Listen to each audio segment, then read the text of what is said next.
Meus amados irmãos, vamos abrir a palavra de Deus no Evangelho conforme Mateus, capítulo 6. Nós vamos proceder à leitura do verso 25 até o 34. Evangelho de Mateus, começando no 24, indo até ao 34. Mateus 6, 24 a 34, onde lemos assim: Ninguém pode servir a dois senhores, porque ou há de aborrecer-se de um e amar ao outro, ou se devotará a um e desprezará ao outro. Não podeis servir a Deus e às riquezas.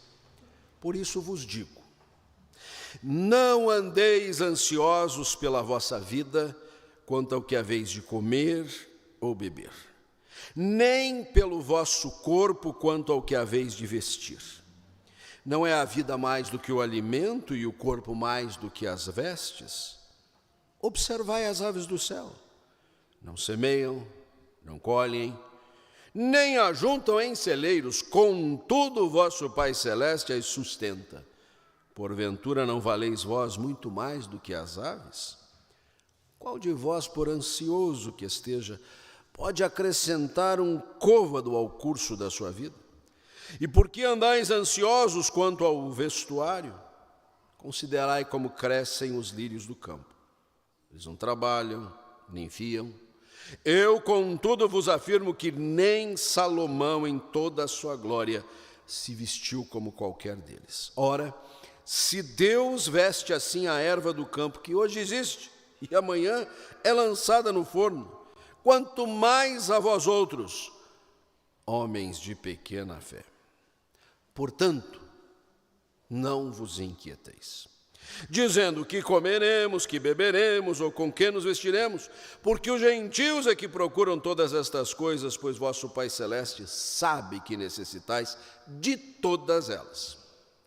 Buscai, pois, em primeiro lugar o reino de Deus e a sua justiça, e todas as coisas vos serão acrescentadas. Portanto, não vos inquieteis com o dia de amanhã, pois o amanhã trará os seus cuidados. Basta ao dia o seu próprio mal. Oremos. Senhor, que bênção podermos estar na tua casa nesta manhã, que inicia uma nova semana, e podermos cultuar e adorar ao Senhor, mas especialmente agora, dar atenção à tua voz, ao ensino da tua palavra, a sermos ministrados nas Escrituras Sagradas, e a razão de agora buscarmos a tua face é que o teu Espírito Santo esclareça as verdades aqui contidas, aplicando aos nossos corações aquilo que é o desejo do teu coração. Usa o teu instrumento, mercê da sua limitação, mas fala aos nossos corações em nome de Jesus. Amém. Definitivamente, as coisas que mais nos preocupam são as materiais. Que coisa impressionante. Como é que a gente se ocupa, lá com a cabeça para ficar ocupada e preocupada com o pão de cada dia, com o que vamos beber, com o que vamos nos vestir. Exatamente esse roteiro que Jesus colocou aqui e que se distende para tantas tarefas, tantas atribuições que nós temos. Nossos compromissos financeiros, nossos desejos de aquisição disso, daquilo outro. O tempo inteiro a gente está maquinando estas coisas. E até mesmo no momento tão espiritual como que nos achamos em culto, louvando a Deus, agora meditando na sua palavra, só de sermos lembrados por ela, consoante a isso, a gente já está maquinando. Amanhã tem conta para pagar, depois de amanhã acho que eu vou ter que ir lá comprar aquele produto. Eu andei dando uma olhadinha no meu guarda-roupa, as roupas estão precisando ser reformadas, trocadas, alteradas. Será que eu vou dar conta de pagar todas as dívidas? As coisas materiais ocupam e nos preocupam excessivamente. Corremos atrás de bênçãos temporais, ou seja, que são próprias do tempo, não propriamente da eternidade.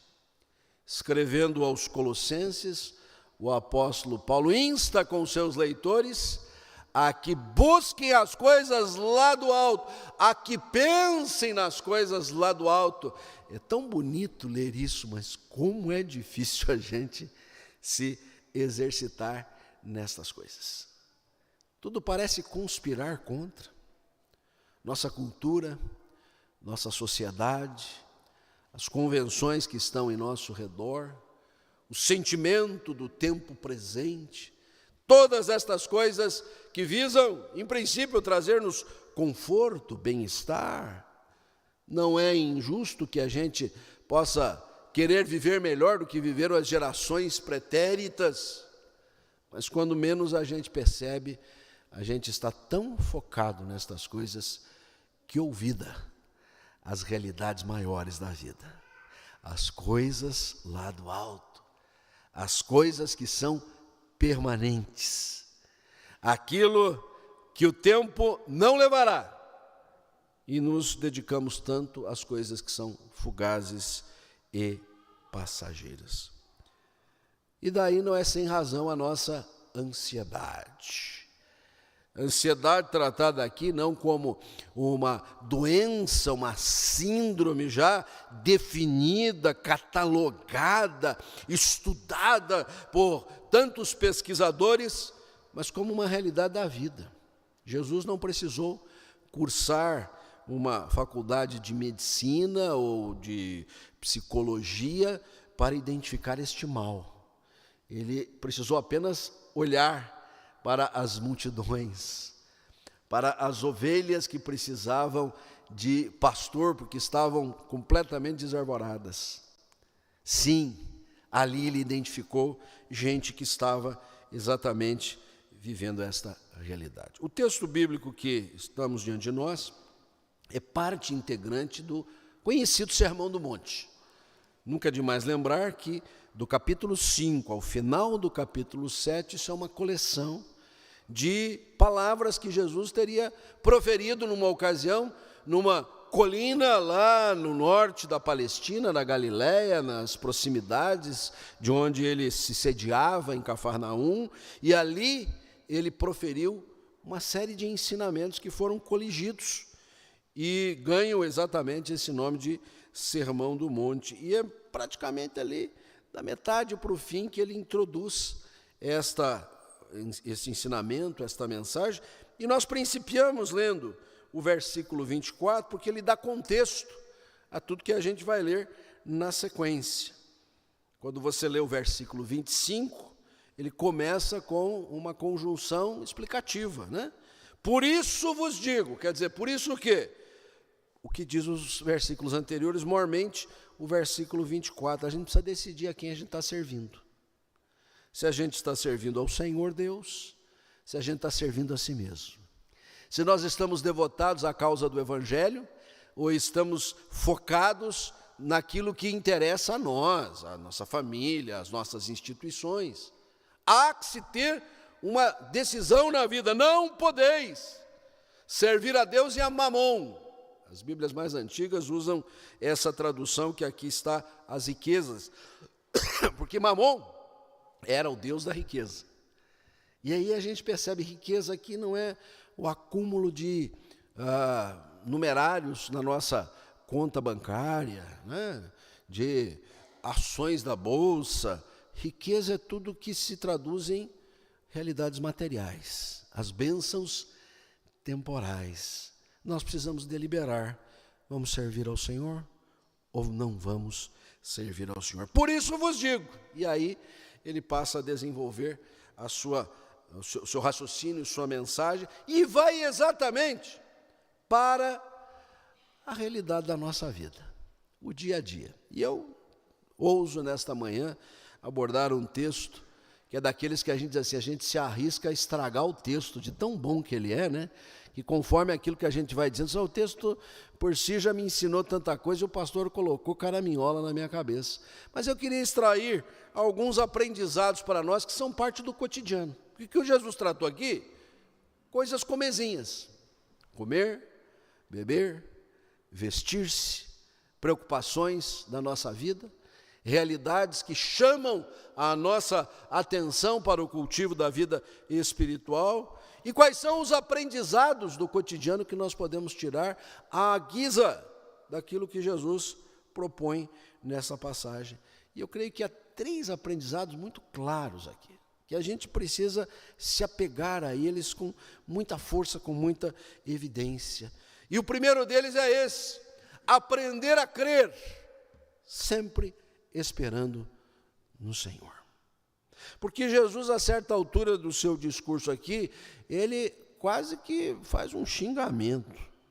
Lá no versículo 31, quando ele indaga, aliás, no versículo 30, ele coloca que a erva do campo hoje existe, amanhã é lançada no forno. O Senhor vai cuidar de vocês muito mais, homens de pequena fé. Depende do ponto de vista, né? Eu acho que só dele reconhecer que havia fé nos seus ouvintes já foi uma grande evolução, porque tem gente que tem fé nenhuma, nem pequena, nem do tamanho do grão de mostarda. São absolutamente incrédulos, estão completamente alheios, são céticos de maneira absoluta. E não pense que essas pessoas estão lá fora. E não imagine que essas pessoas nunca entraram num templo para ouvir a explanação da palavra de Deus. Muitos deles já estiveram por aqui, já ouviram a mensagem do Evangelho. E eu temo que muitos que estão, talvez venham também a se devotar a esta outra forma de pensar as coisas e a realidade da vida. Então, há um chamado à fé, há uma convocação ao crer, há um desafio a aprender a crer, porque ninguém nasce sabendo ter fé.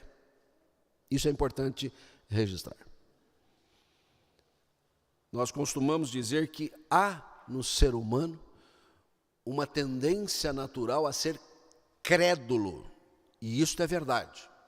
O que não significa que esta credulidade seja direcionada à fé bíblica, à fé cristã, à fé nos ensinamentos da palavra de Deus, a fé em Jesus. Uma coisa é afirmar que o homem é, de maneira natural, crédulo, para crer em qualquer coisa, até para crer no diabo, para crer em si mesmo. Aliás, esta é a filosofia do tempo presente, da pós-modernidade. Acredite!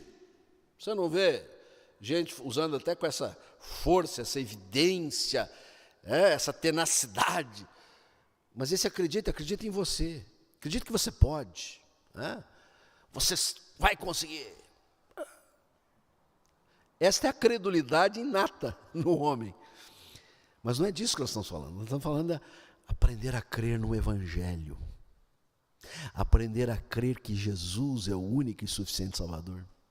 Aprender a crer que somos pecadores e carecemos da graça de Deus. Aprender a ouvir a voz de Deus em tudo na nossa vida. Aprender que podemos nos comunicar com o Senhor através da oração. Aprender a crer que é possível adorar a Deus, Espírito invisível, imenso, mas que se faz presente de maneira real, através do Espírito Santo em nossos corações. Precisa matricular-se nessa escolinha e não faltar aula nenhuma para poder aprender a crer. É mister reconhecermos-nos como gente de pequena fé, não para nos acomodarmos. Que bom, pelo menos eu tenho uma pequena fé. Uma fé que foi suficiente para me tirar da cama domingo de manhã. Tudo bem, hoje está até ensolarado, né? Eu espero que no dia de chuva você também tenha essa pequena fé para vir à casa de Deus. Então, eu tenho uma pequena fé. É uma pequena fé para provocar em nós, vamos crescer nessa fé. Jesus não estava ali, e especialmente eram os seus discípulos os mais próximos. Quando você lê no capítulo 5, o comecinho do Sermão do Monte, não é nem o sermão, é o contexto, né? Ali se diz, vendo Jesus as multidões, subiu ao monte, e como se assentasse, aproximaram-se os seus discípulos, não apenas os 12. Uma ocasião Jesus tinha 70 discípulos, então tinha um auditório assim seleto, vamos dizer assim, o auditório que vai mais ou menos aqui, esse pessoal que está à minha esquerda, esse pessoal está bem perto, né? Então assim, talvez esse homens de pequena fé tenha atingido em cheio esse grupo mais imediato, mais perto, mais dedicado, e diz, nós somos sim. Agora esse pessoal se inscreveu na escolinha da fé, e aí nós temos figuras gigantescas da história da igreja, como o próprio Pedro, que se tornou o líder do colégio apostólico, porque ele tomou essa pequena fé e a desenvolveu e cresceu. Aprendizados do cotidiano. Em meio às nossas necessidades materiais, estas que deixam a nossa cachola aqui meio apavorada, vamos aprender a crer no Senhor. Vamos aprender que o Senhor cuida de nós, que o Senhor tem o melhor para nós, que o Senhor de nada vai deixar ter falta na nossa vida. Vamos crer que Ele é Senhor do céu e da terra, dono de todos os tesouros. O profeta Ageu diz isso literalmente, minha prata, meu é o ouro. A igreja representado do povo de Israel, nos tempos desse profeta, estava assim, muito inquieta, muito assim, reticente, ou melhor dizendo, consoante ao desafio de reconstruir o templo do Senhor. Nada obstante, eles cuidavam das suas próprias casas. Expressão muito bonita usada pelo profeta. Eu observo aí que vocês têm casas apaineladas, ou seja, com os painéis bonitos, né? Chamava a atenção, mas o templo do Senhor estava caindo os pedaços. Eu não estou falando isso porque você, quando entra aqui agora, vê que nós estamos em reforma da igreja, né? Eu até tenho brincado que a nossa igreja, que é de tradição reformada, ela agora não é mais reformada, ela é remendada, né? Nós estamos remendando aí tudo para poder depois dar uma pintura bonita na igreja, né? Mas o profeta diz, o Senhor diz, minha prata, meu ouro. O que vocês precisam é crer, que eu não vou deixar faltar nada para vocês. Mas não deixe de participar, de contribuir, de estar ali firme, servindo ao Senhor. Então, o primeiro aprendizado é este, aprender a crer, esperando no Senhor. Ah, está faltando isso, está faltando aquilo outro. Espera no Senhor. Aliás, o verbo esperar é tão recorrente na Bíblia, especialmente no Antigo Testamento, mas não menos no Novo. O tempo inteiro a palavra de Deus está nos recomendando, está nos encomendando a esperar. Sabe por quê? Porque a gente é ruim de esperar. A gente fica irrequieto. A gente quer logo levantar e ir embora. Mas nós precisamos aprender a crer esperando no Senhor, para que de pequena fé nós possamos crescer e sermos homens e mulheres de fé reforçada, fortalecida, confiante no Senhor. O que nos leva a um segundo aprendizado do cotidiano. O primeiro, aprender a crer esperando no Senhor. O segundo, aprendendo a confiar, entregando-se ao Senhor. Esperar no Senhor é, Deus vai agir, Deus vai resolver, Deus vai tomar a frente, Deus está na dianteira de todas as coisas. Entregar-se ao Senhor é, Senhor, eu me jogo, eu me lanço aos teus pés. E aí é notável que, seja logo no começo, quando Jesus diz assim, não andeis ansiosos. Qual uma das características do ansioso? É a perturbação. Ele fica assim, inquieto, irrequieto. E aí, por duas vezes no versículo 31 e depois no 34, o Senhor Jesus usa a expressão, ou chama os seus leitores a não serem inquietos. A ansiedade consome a gente. Eu costumo dizer que a ansiedade, ela tem a faculdade minimamente dupla, e aí um terceiro passo que ela dá, que é, muitas vezes, nos lançar a um passado que não foi bem sucedido, e depois ela nos remete a um futuro que a gente não pode fazer nada com o que vem pela frente, e no presente ela nos deixa estático, ou seja, ela não nos deixa mexermos, ficamos estáticos, imobilizados. E esta imobilização parece gerar dentro de nós uma inquietação infernal. É por isso que é bom, às vezes, quando a gente está meio perturbado, meio atribulado, dá um passeio, né? Dá uma volta. Eu faço isso muitas vezes. Eu preciso dar uma respirada fundo, não dá para ficar aqui. E observar o que está acontecendo em redor, talvez observar as aves do céu. Aqui não tem lírios do campo, mas tem outras plantações. Ver, enxergar, para além disso, para não ficar nesse imobilismo, né? Que a ansiedade parece gerar em nós.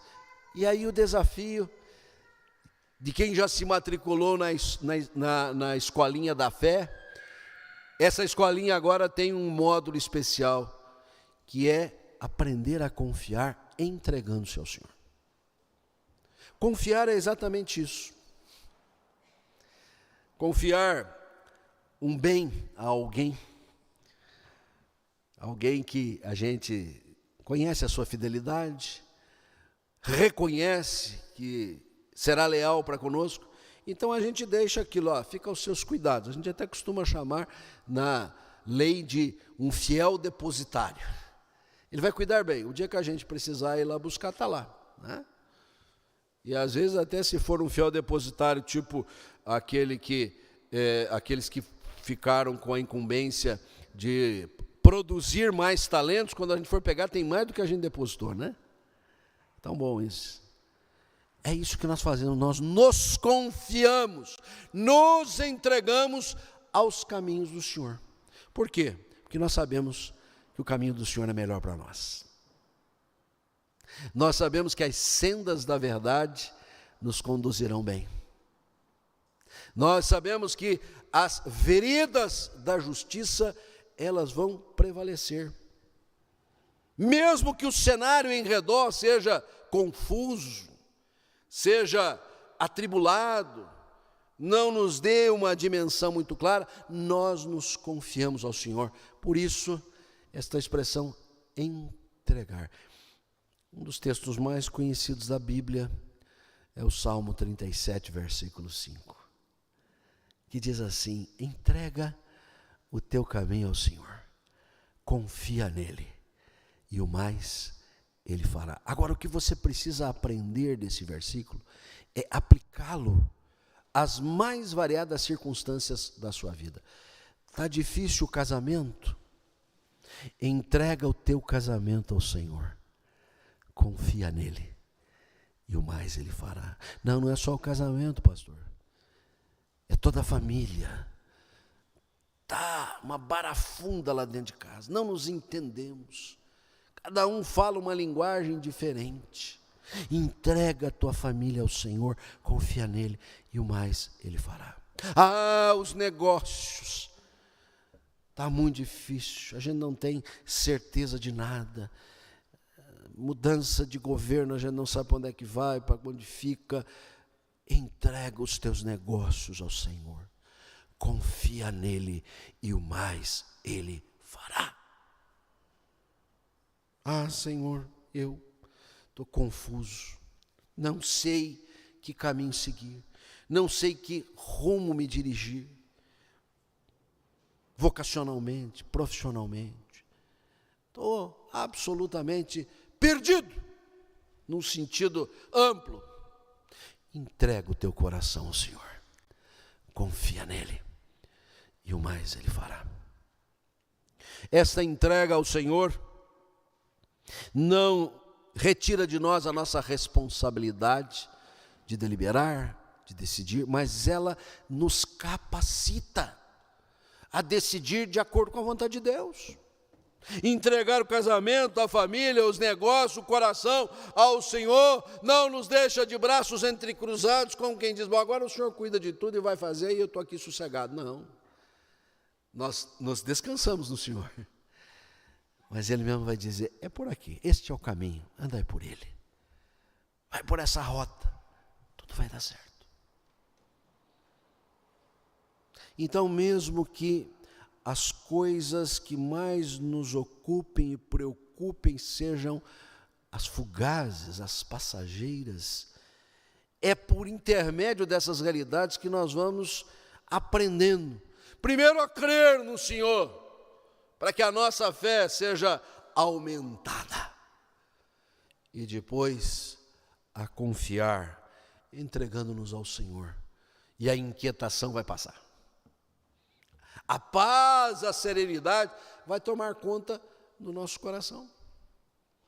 Já que estamos falando de ansiedade aqui, o apóstolo Paulo na carta aos Filipenses, no capítulo 4, versículo 6, diz assim, não andeis ansiosos de coisa alguma, antes, diante de Deus, coloquem tudo que vocês precisam em oração, sempre com ações de graça. E aí ele fecha no versículo 7, e a paz de Deus, que excede todo entendimento, guardará os vossos corações em Cristo Jesus. Se nós aprendemos a confiar, entregando-nos ao Senhor, a paz dele vai como que proteger-nos. Vai ser um invólucro que vai nos resguardar de toda inquietação que porventura venha a surgir ao nosso redor. Aprendizado cotidiano. Aprendendo a crer, aprendendo a confiar, mas esse texto deixa um último desafio que não podemos passar batido por ele. Aprendendo a buscar, escolhendo o Senhor. E o texto não é outro, senão esse do versículo 33. Buscai primeiro o reino de Deus. A prioridade das prioridades, a primazia de tudo na nossa vida.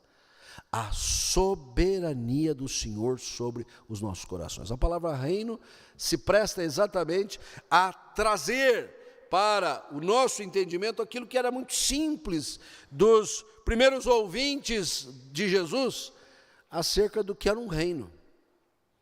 Reino mandava, reino desmandava, podia mudar. O rei, todo mundo estava debaixo do seu tacão. Se ele levantasse a mão para esse lado, era para cá que ia, desse lado é para esse lado. Então, quando Jesus usa a expressão reino, que para nós é um pouco estranha, né? Mundo mais democrático, pelo menos é assim que a gente costuma dizer, até soa mal falar em reino. Agora, alguém que reina eternamente. Aliás, o nosso culto começou com a leitura do Salmo 99, que fala da santidade de Deus, mas não sem antes falar que Deus reina. E o que é o reino de Deus?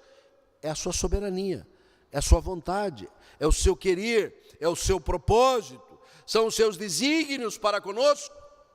E é por isso que Jesus diz, como corolário de todos esses ensinamentos, estamos aprendendo a crer, a confiar, mas estamos aprendendo a buscar o reino de Deus em primeiro lugar.